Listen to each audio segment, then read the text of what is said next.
এই ফুলামান সব পড়া জুতা খুলে পড় সব পড় এই ফুলামান সব পড় Assalamu alaikum warahmatullahi wabarakatuh. Alhamdulillah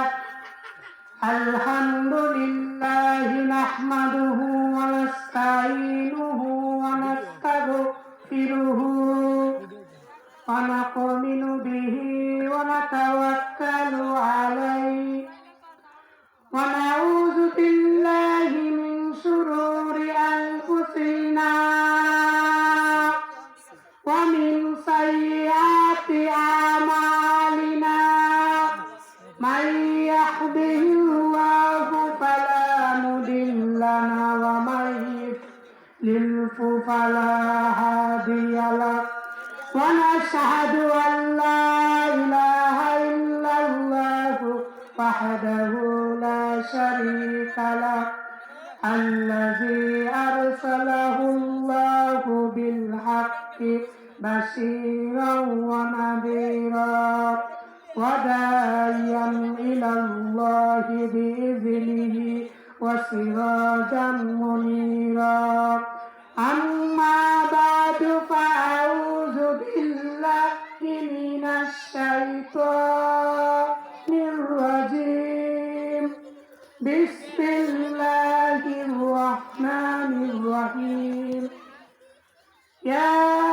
أيها الذين آمنوا اتقوا الله حق تقاته ولا تموتن إلا وأنتم مسلمون صدق الله المولانا العظيم وقال رسول الله صلى الله عليه وسلم المسلمون من سلم المسلمون من لسانه ويده اللهم صل على محمد وعلى آل محمد كما صليت على إبراهيم وعلى آل إبراهيم إنك حميد مجيد اللهم بارك على محمد وعلى آل محمد كما باركت على إبراهيم وعلى آل إبراهيم إنك حميد مجيد পটনগর পশ্চিম পাড়া মাওলানা জমিরুদ্দিন মাস্টার সাহেবের বাড়িতে বাৎসরিক ওয়াজ ও দুয়ার মাহফিলের সম্মানিত সভাপতি সাহেব, উপস্থিত হযরত উলামায়ে কেরাম, আমার শ্রদ্ধেয় মুরব্বিয়ান, আমার যুবক ভাইরা, পর্দার আড়াল থেকে আলোচনা শুনছেন পর্দানিশী দিনদার ইমানদার মুসলমান মা ও বোনেরা, মহান আল্লাহ পাক রব্বুল আলামিনের দরবারে লাখো কোটি শুকরিয়া আদায় করি, যিনি আমাদেরকে আজকের এই মাহফিলে জান্নাতের বাগানে আসার বসার তৌফিক দান করেছেন। এই জন্য সকলে শুকরিয়াটা জুড়ে সুরে পড়ি আলহামদুলিল্লাহ। মুহতারাম হাজিরিন, আমি আপনাদের সম্মুখে কুরআন কারীম থেকে 114 খানা সূরার মধ্য থেকে একখানা আয়াতে কারিমা তেলাওয়াত করেছি এবং হুজুর আকরাম সাল্লাল্লাহু আলাইহি ওয়াসাল্লামের অসংখ্য হাদিস থেকে একখানা হাদিসে কারিমা তেলাওয়াত করেছি। আল্লাহ পাক রব্বুল আলামিন যদি তৌফিক দান করেন এই আয়াত এবং হাদিসের উপরে কিছু কথা বলবো। আল্লাহ পাক রব্বুল আলামিন যেন তৌফিক দান করেন, সকলেই বলেন আমিন।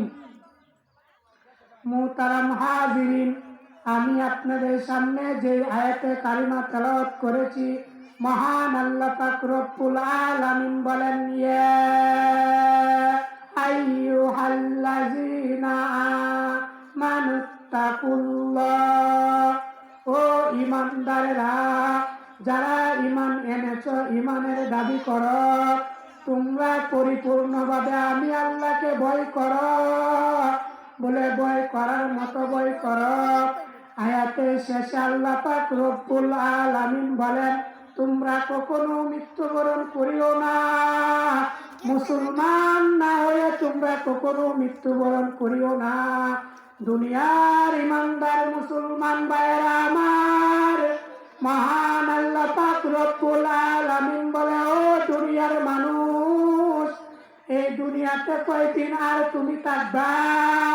আমি আল্লাহ পাক রব্বুল আলামিন দুনিয়ার মধ্যে মানুষ পাঠাইছি একমাত্র আমি আল্লাহর গোলামি করার জন্য, আমি আল্লাহর গোলামি করার জন্য, আমি আল্লাহর ইবাদত করার জন্য।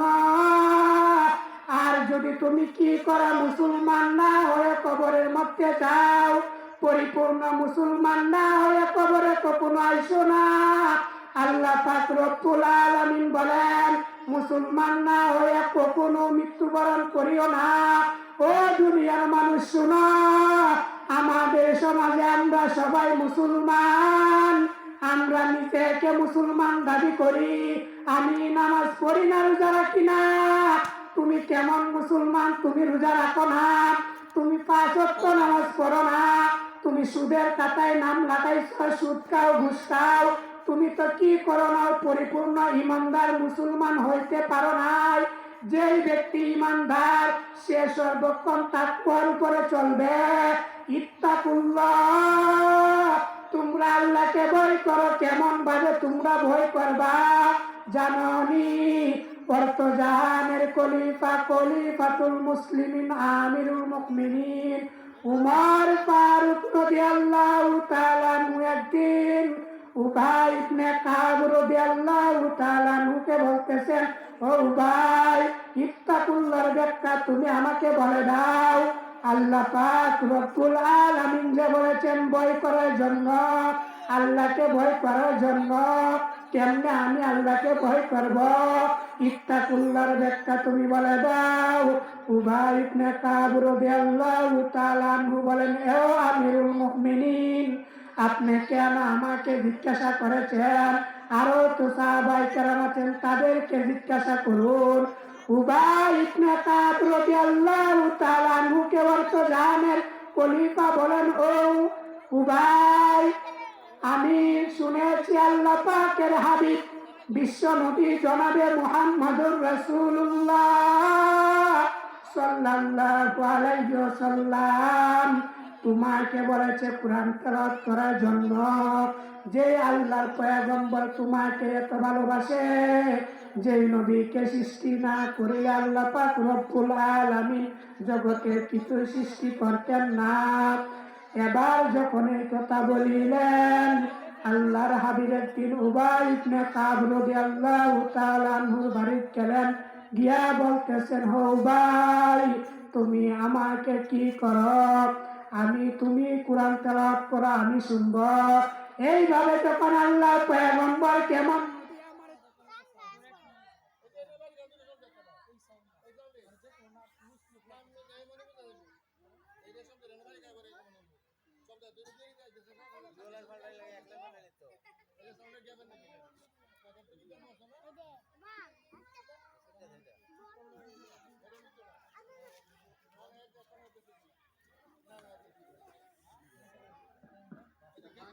কেমন নবী আমার,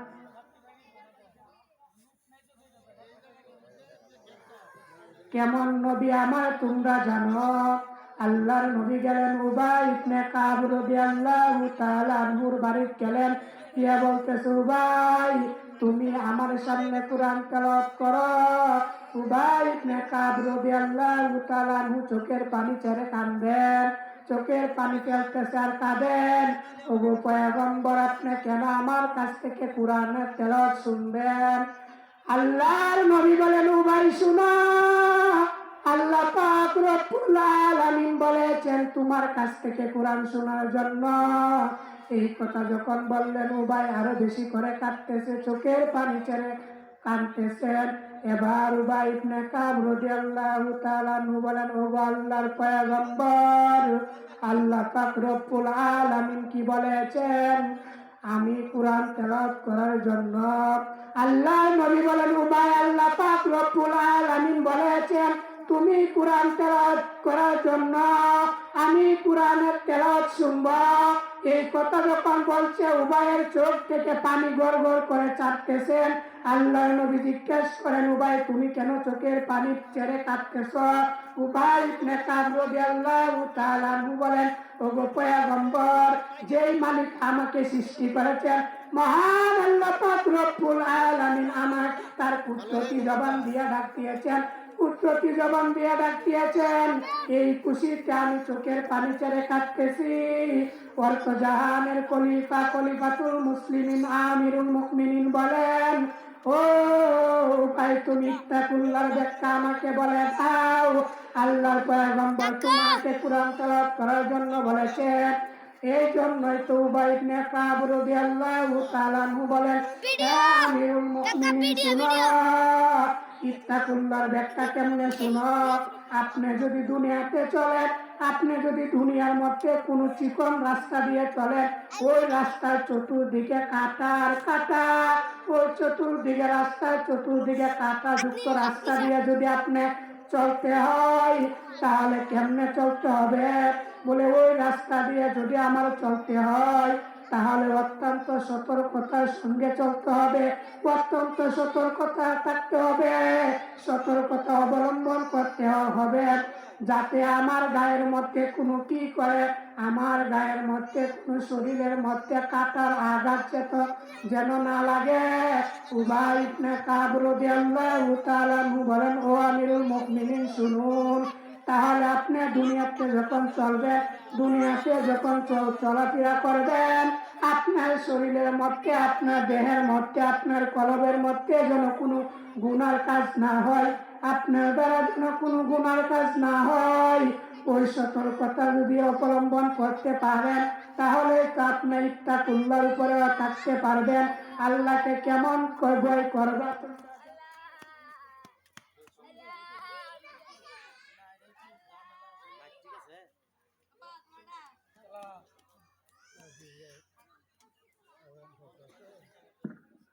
আল্লাহর নবীকে যখন এই কথা বললেন, উমর ফারুক রাদিয়াল্লাহু তাআলা আনহু বলেন, ও ভাই, তাহলে শুনো, ইত্তাকুল্লাহর ব্যাখ্যা, ইত্তাকুল্লাহর ব্যাখ্যা যখন তুমি আমাকে বলেছ,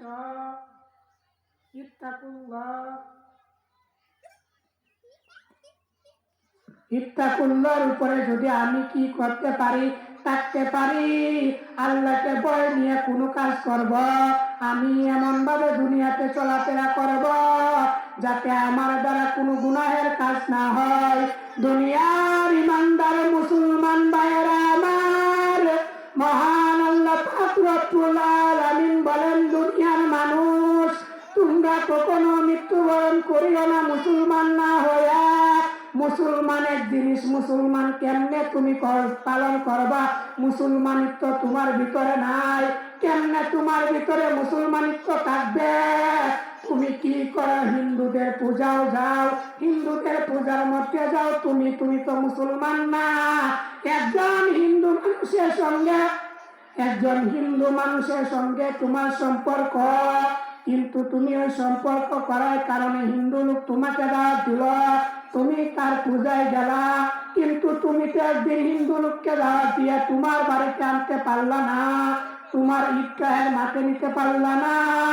তোমার দুইটা ঈদ, বছরের রোজার ঈদ এবং কুরবানির ঈদ, ওই দুইটা ঈদের মধ্যে তুমি তোমার হিন্দু বন্ধুকে দাওয়াত দিয়ে আনতে পারলা না, তাহলে তো তোমার ভিতরে ইত্তাকুল্লাহর ভয় নাই, মুসলমানিত্ব নাই।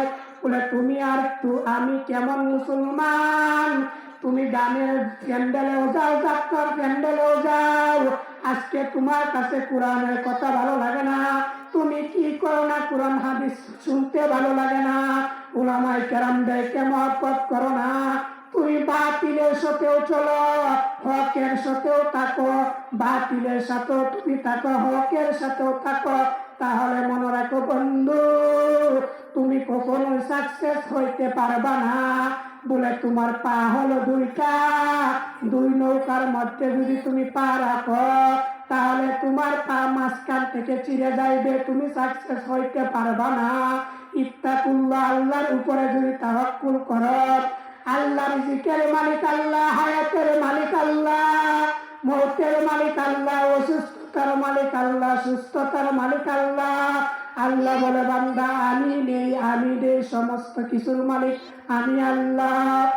বলে আলহামদুলিমান কদ্দার কাইরাও ওয়া কাবালা, আলহামদুলিমান কদ্দার কাইরাও ওয়া কাবালা, ওয়াশকুরু লিমান সাওয়ারা হুসনাও ওয়া জামালা, ওয়াশকুরু লিমান সাওয়ারা হুসনাও ওয়া জামালা, ফারদুন সামাদুন আন সিফাতিন কল কিবারিয়ু, ফারদুন সামাদুন আন সিফাতিন কল কিবারিয়ু, লা জিত্তা ওয়ালা মিত্তা ওয়ালা হাদ্দা লিমাওলা, লা জিত্তা ওয়ালা মিত্তা ওয়ালা হাদ্দা লিমাওলা, আল্লানা কামা কানা ওয়ালাম ইয়ালকা জাওয়ালা। আল্লাহ পাক রব্বুল আলামিন বলে বান্দা সমস্ত কিছুর মালিক হলাম আমি আল্লাহ। তোমাকে আমি সৃষ্টি করেছি ঈমান নামের দৌলত দিয়া। তুমি মুসলমানের ঘরে জন্ম নিয়েছ। আল্লাহ পাক রব্বুল আলামিন আমাদেরকে দয়া করে অনেকগুলো নিয়ামত দান করেছে। তার মধ্যে এক নম্বরে আল্লাহ পাক রব্বুল আলামিন দয়া করে আমাদেরকে মুসলমানের ঘরে জন্ম দিয়েছেন। দুই নম্বরে আল্লাহ পাক রব্বুল আলামিন আমাদেরকে বিশ্ব নবীর উম্মত বানাইছেন, বিশ্ব নবীর উম্মত হিসেবে কবুল করেছেন। বলে মুসলমানের ঘরে যদি আল্লাহ জন্ম না দিতেন তাহলে তুমি আর আমি দুনিয়াতে ইমান নিয়ে বেঁচে থাকা বড় কঠিন হইতো। ইমান নিয়ে থাকাটা বড় কঠিন, মুসলমানিত্ব থাকা বড় কঠিন। একটা হিন্দু মানুষ সে ইচ্ছা করতে কি করতে পারবে না, ইমান নিয়ে ইমানের মধ্যে আসতে পারবে না।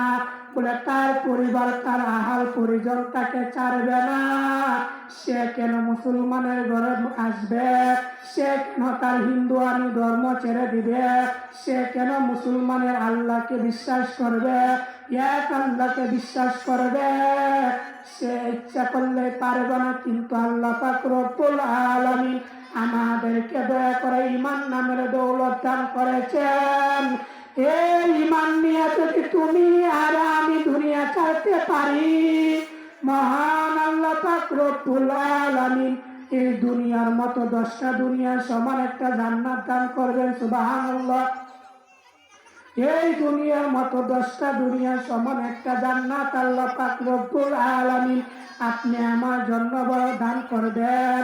আমরা মুসলমান, আমরা বড় ভাগ্য, বিশ্ব নবীর উম্মত হয়েছে। আমাদের কপাল ভালো, আমাদের কপাল ভালো। আমরা যদি আল্লাহর গোলামি করি তাহলে আল্লাহ পাক রব্বুল আলামিন আমাদেরকে জান্নাত দিবেন। কত বড় জান্নাত দুনিয়ার মানুষ জানো? তুমি আর আমি ওই দুনিয়ার জন্য পেরেশান পেরেশান, দুনিয়ার কাজ নিয়ে আমরা ব্যস্ত। আমি কেমনে বড় লোক হব, কেমনে ধনী হব, কেমনে টাকা পয়সা উপার্জন করব, বলে কি ক্ষণস্থায়ী জিন্দগির জন্য আমরা এত পেরেশান, ক্ষণস্থায়ী জিন্দগির জন্য আমরা এত কি করি?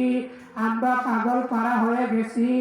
কিন্তু চিরস্থায়ী জিন্দগি যেখানে নাকি অনন্তকাল থাকতে হবে, ওই ভবিষ্যৎ, নিজের ভবিষ্যৎ নিয়ে কোনো চিন্তা নাই, জান্নাতের ফিকির আমাদের কাছে নাই।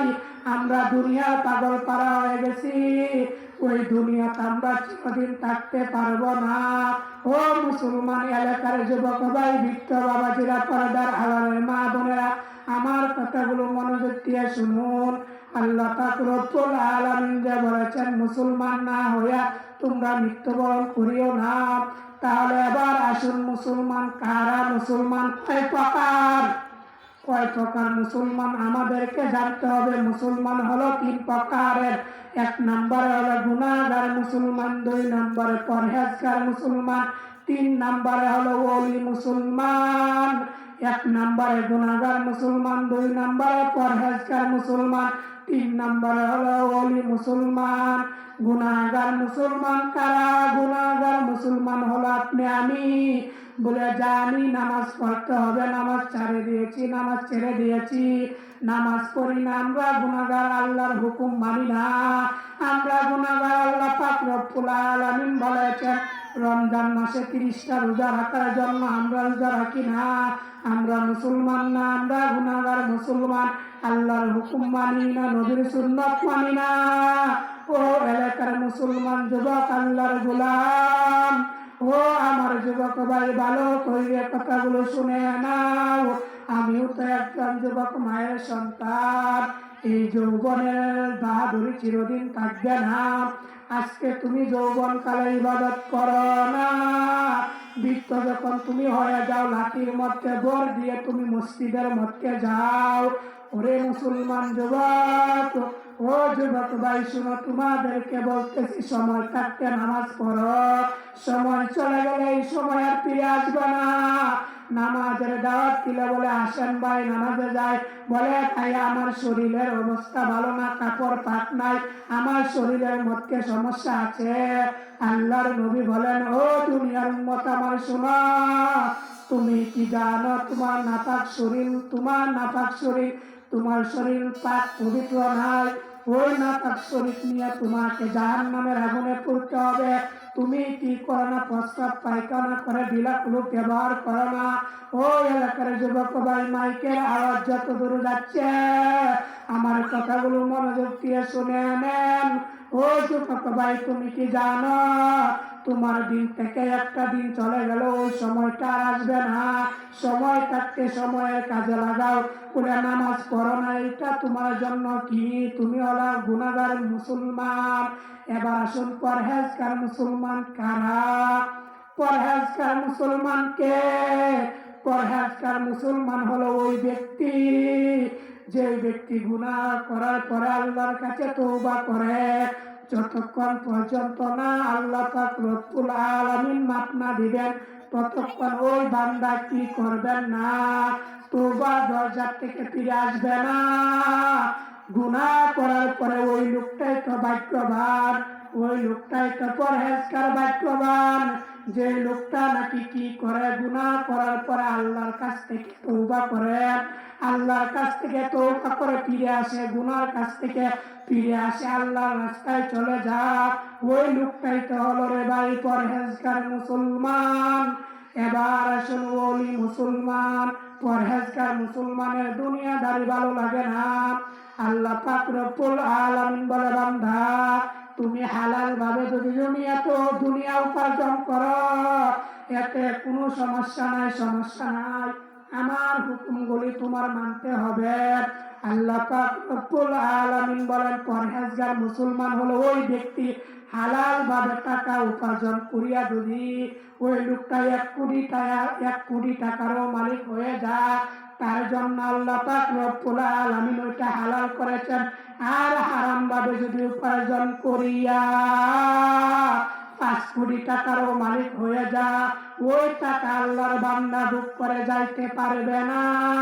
কারণ আল্লাহ পাক রব্বুল আলামিন বলে, ওই মাল তোমার না, এটা জনগণের মাল, এটা গরিবের মাল, তুমি মেরে খেয়েছো, এটা তোমার জন্য বেশি দিন টিকে থাকবে না।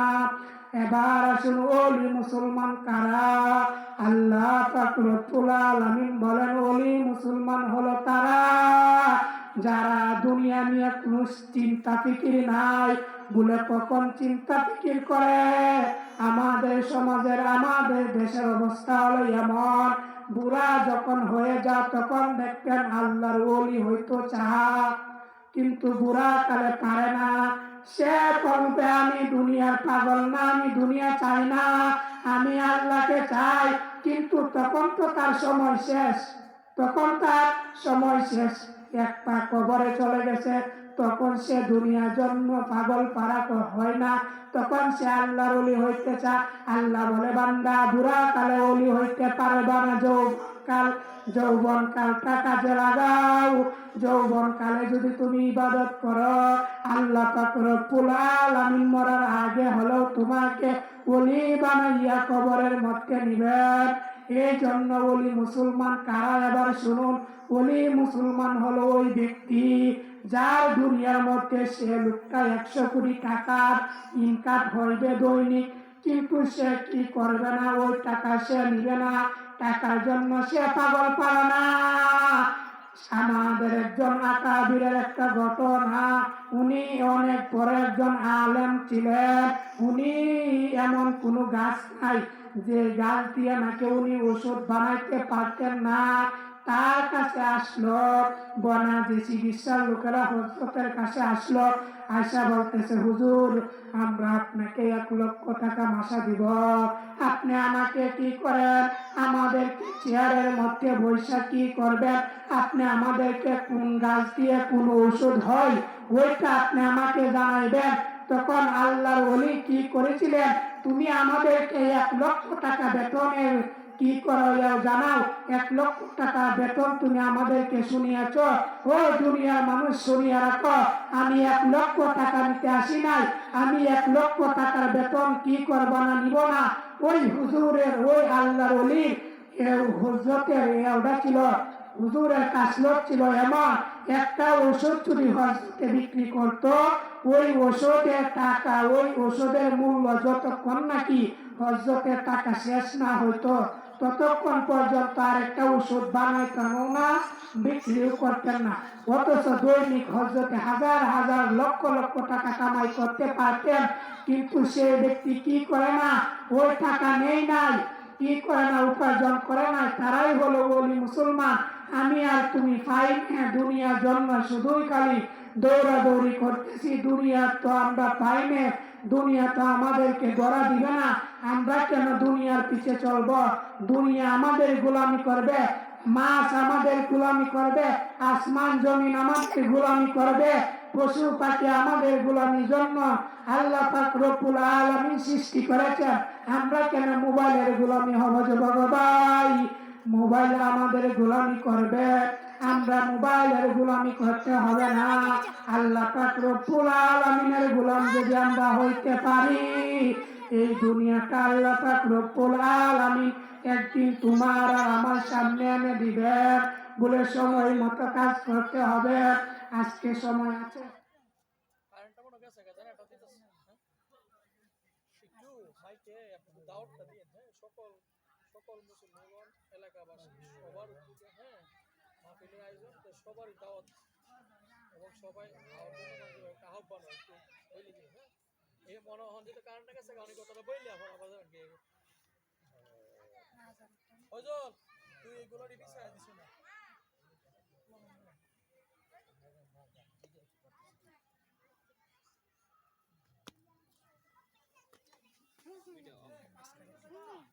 মাঝখানে টিপতে, মাঝখানে টিপতে।